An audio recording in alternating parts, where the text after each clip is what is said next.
So here it is, this is all coming up today and we're going to put in a breathable Limecrete floor.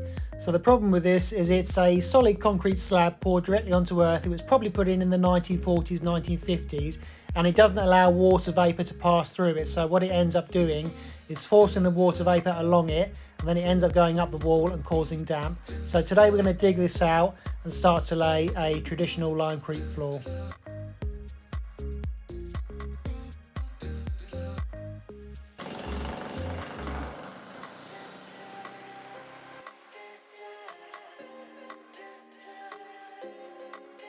So the concrete in here is very thick in places. It's been several inches, and we have some sort of thicker and thinner bits. This is a thinner bit, and that is actually coming out okay. What we're going to do at the moment is just leave that last piece there and get some acro props and just support this ceiling here, because that wall, it's an internal wall, but it is holding the entire weight of the ceiling there. So we need to make sure that that is completely secure when we take this away. Also, when we look under here, the soil, some of the soil is actually slightly damp, so there is water moving around there, and I reckon it's that water is being prevented from passing through the concrete block and is being drawn up the wall, causing damp.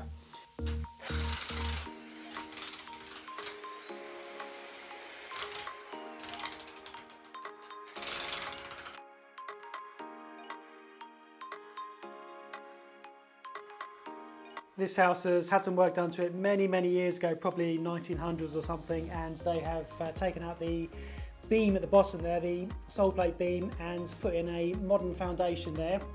And so all we've done with that is we've just exposed it and just gone around the foundation and dropped the floor down to the level that it needs to be. So the floor is finding its own level there quite nicely. What's happening is there's a lot of junk under there, a lot of backfill underneath the concrete.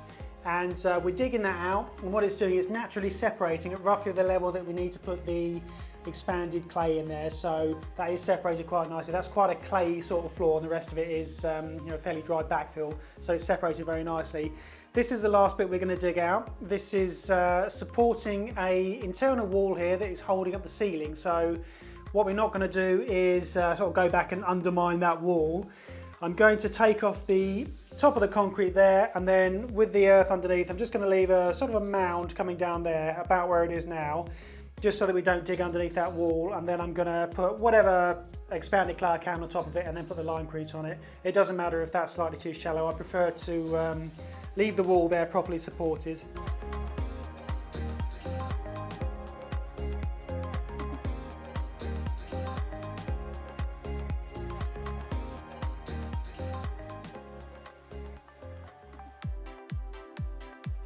So this is one of the things you might find working in old houses. I had to chip off some of the plaster just to see the construction of the wall, because I'm going to be digging quite close to the base of it.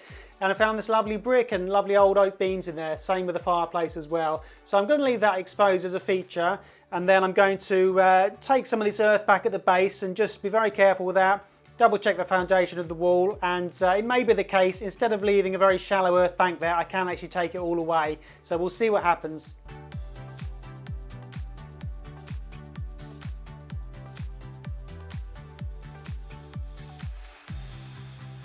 That's the digging finished. Now we're ready to lay the hessian, and then on top of the hessian we've got 250ml of Leca expanded clay, and then we're going to do a 150ml Limecrete slab. And then I made some minor repairs here just to the base of the wall, just to tidy it up a little bit, and then when the floor is in I will pretty up the rest of it. This is just regular builder's hessian, so we'll put this down just for the Leca to sit on.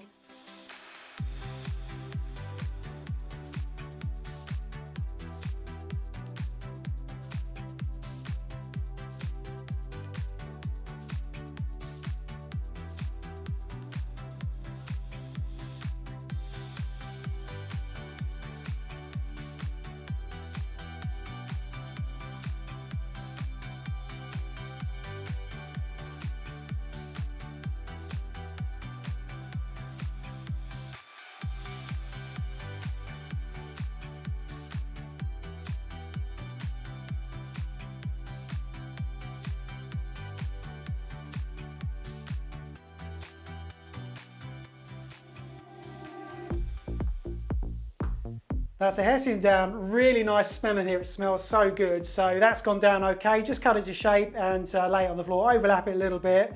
Hasn't got to be perfect. It's just enough just to provide a little bit of a barrier between the Leca expanded clay and the soil.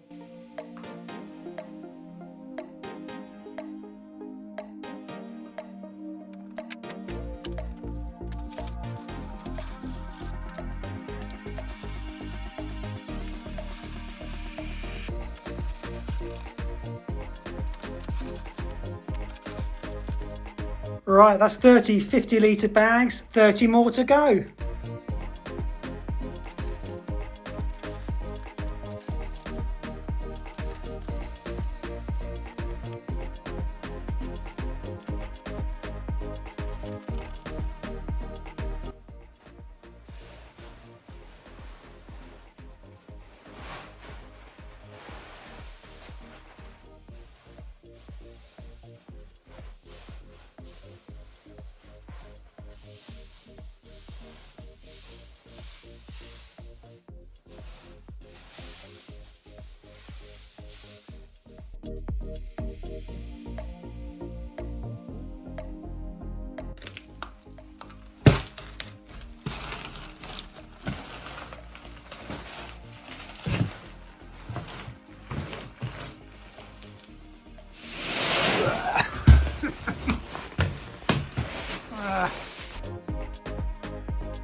Before this went down, there is also another layer of hessian under this as well, in between the slab and the Leca.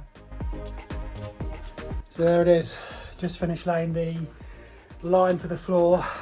Exhausting. I didn't realise it dries so quick. It dries in under an hour. We had a tonne and a half delivered in the back of a trailer. It dries in under an hour. We had to get all of that in by hand through here. So my advice would be, if you're going to do this, make sure you can get it in because it will dry so quick. So now that's in.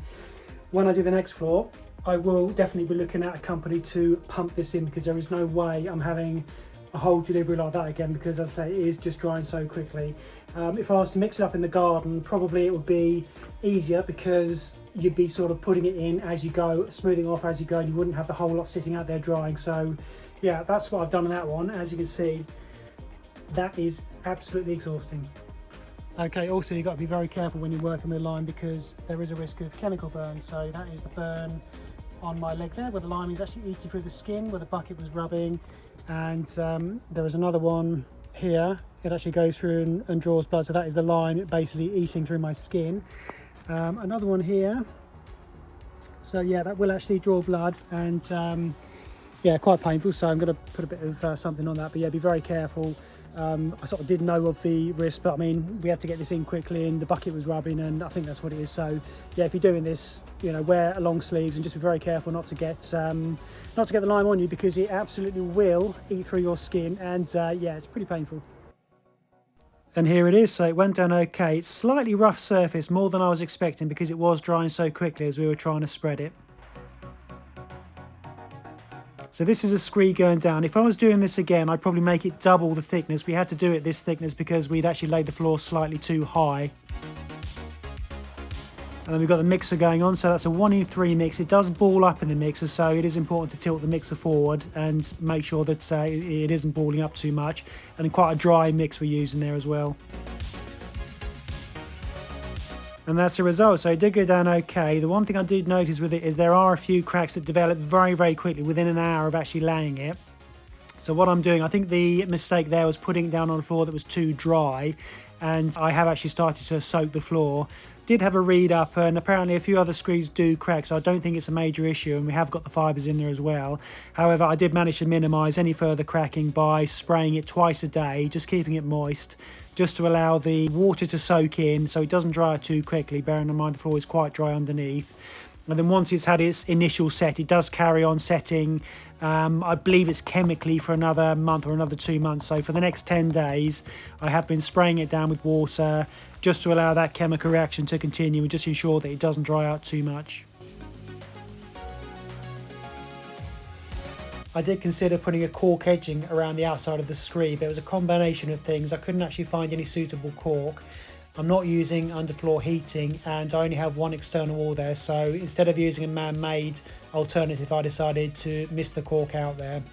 I'm not putting underfloor heating in here because I was concerned if I started to have issues with the heating, I'd have something trapped underneath the floor, and if the floor's got, you know, several 100-year life, I wouldn't want to have something that I'd either have to dig up or may cause me problems. So I've chosen to keep standard radiators in this room and just allow the heat to naturally absorb into the floor. The final finish that I'm going to do on this floor is basically brick, natural brick, laid loose on top of it with kiln dried sand swept into the gaps. This is the line that I use for the screed. So this is NHL 5, so it's the strongest line they do. And I have got 7 left over. I used 5. The reason I've got so many left over is that I did misjudge the thickness of the screed, and basically the screed should have been about twice as thick as I ended up doing it.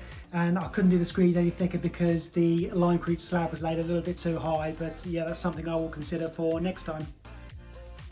So there we go, it's dry enough to walk on now. I've got the boards up and I'm just going to allow it to dry properly for another couple of months, and then I'll put the bricks down on it and sweep in kiln dried sand, and then that should be that. So that was the first Limecrete floor I've ever done, and yeah, I learned a lot from this one. I hope it's of use to you guys as well if you're thinking of doing one, or you know, in the middle of doing one. But yeah, it's worth doing. The negatives of it are that you have to dig out so much, and obviously it's quite expensive. The materials are very expensive. I mean, just the Limecrete delivery at the time of doing it was about 1,800 quid, and then you've got the Leca as well, that was about 700. And it does add up, so it is probably over double the price of doing a regular concrete floor, so it is something to consider. And then obviously the bricks as well on top of it. Yeah, if I was doing this again with Leca, I would probably be more careful that my Limecrete slab, when I put it in, I mean, obviously I wouldn't sort of wheelbarrow it in this time because it dried too quick, but if I was laying it again, I would make sure the level was lower to allow me to have double the thickness on my Limecrete slab. There are other ways of doing it. The reason that I chose Leca was availability, and the price of it was very good. But people do use stuff made out of glass as well, so you can basically, if you go for the glass option, you can compact it, and then I think you can just go straight for a screed, so you can miss out the Limecrete slab. So basically I had to use a Limecrete slab because the Leca needed it, because you can't compact the Leca. It sort of moves around, so that would be another option.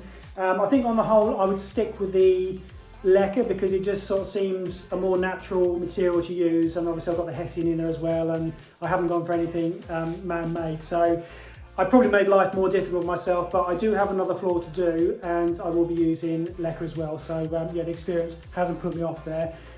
So yeah, that's roughly what I've picked up from it. I hope it helps somebody else out. I'm just gonna, as I say, I'll just leave this for another few months for the floor to dry, and I'll go and do the front one. So I will do a update when I'm laying the bricks as well, so you guys can see what it looks like. Okay, thank you very much for watching. See ya.